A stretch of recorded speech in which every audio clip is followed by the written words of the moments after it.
Hello again. In the position in front of us, we have a problem where white is to checkmate in 3 moves. It's one of those endgame positions that doesn't look as though it's beset with too many problems, but it took me about half an hour to unravel it all. It's a very interesting position, and I don't think that it's that easy to find the key move here. Can you see what white is trying to do? Well, in fact, white has 3 ideas after he plays the key move, and then black has a total of 4 lines which extend it to the 3 moves. There is only the one move that will win it. Can you see what it is? Well, the key move is rook h2. Now, what is white trying to do here? Well, what he's really planning on doing is taking the rook to here. And if the king should move here, the rook simply moves in like that. Now, one line that black has at his disposal is this. The idea being that should white play here, then of course he just pushes on with that and stops rook on h to f3. So that just doesn't work for white. He cannot mate within the 3 moves.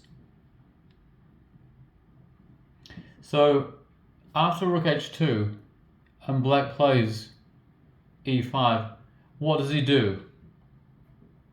Well, he gets to the same result by a different route.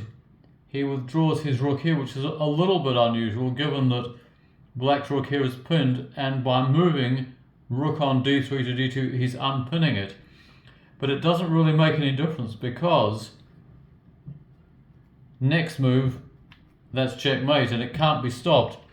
Now if you notice that with playing e5, in order to stop rook h3 followed by rook h f3, he had to play e5 as he sees it.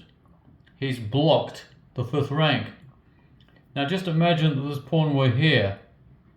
Black could play here because the rook is now no longer pinned, and pin white's rook and prevent it from going to f2. But since the black pawn is on e5, there's nothing that he can do to stop rook on h to f2 next move. So where white fails in his initial endeavours, he succeeds in the secondary line of attack and conclusion. So that is rather good. So e5 is not an adequate defence. So what else is there? In order to stop, we'll just put it back to the original position, which is that. And white plays the key move of rook h2.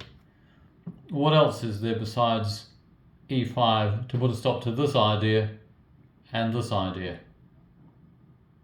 Well, knight to here would certainly stop this, because it would come here and protect the square. Even though white can take it off, it would delay the process and it would not be a mate in 3 moves.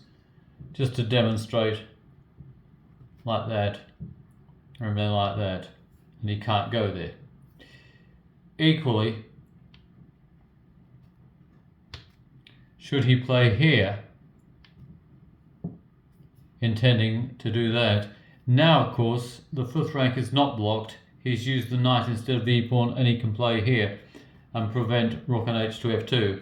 So knight c6 is an adequate defense, given that with moving the rook here it unpins black's rook. So knight c6 is an adequate defense to this idea and this idea. But where it fails rather badly is, instead of any of that, you just play rook c3, and then there is no defense on the next move to that checkmate. This rook being pinned, and it cannot unpin. So that does not work, knight c6.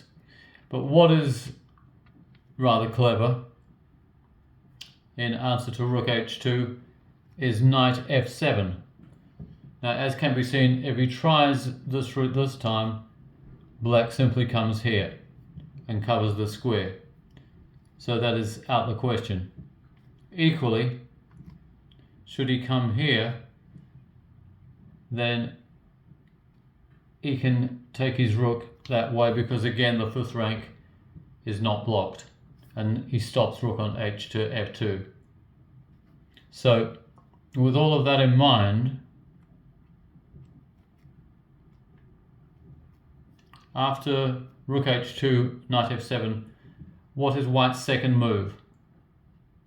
Well, the second move is this, because although, like I say, knight f7 is clever, it's unfortunately blocking the 7th rank. Now, if the knight were not here, black would be in a position to play this and stop the intended rook g1 mate. However, because the knight is in the way, black cannot put his rook on g7, and next move, and there was nothing to stop that, checkmate. There's one final line, let's take a look at it.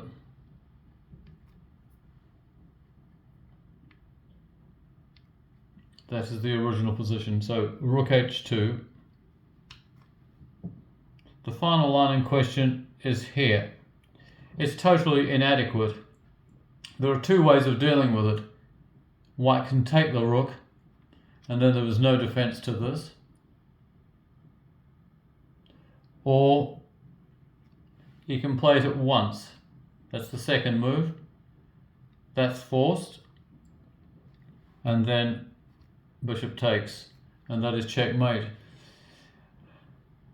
And that is an absolute tour de force in how to win with the 2 rooks on the back ranks. And the final position there shows that you don't necessarily need to mate with the rooks, you can do it with the bishop. A fine composition, and I trust you enjoyed it, and goodbye for now.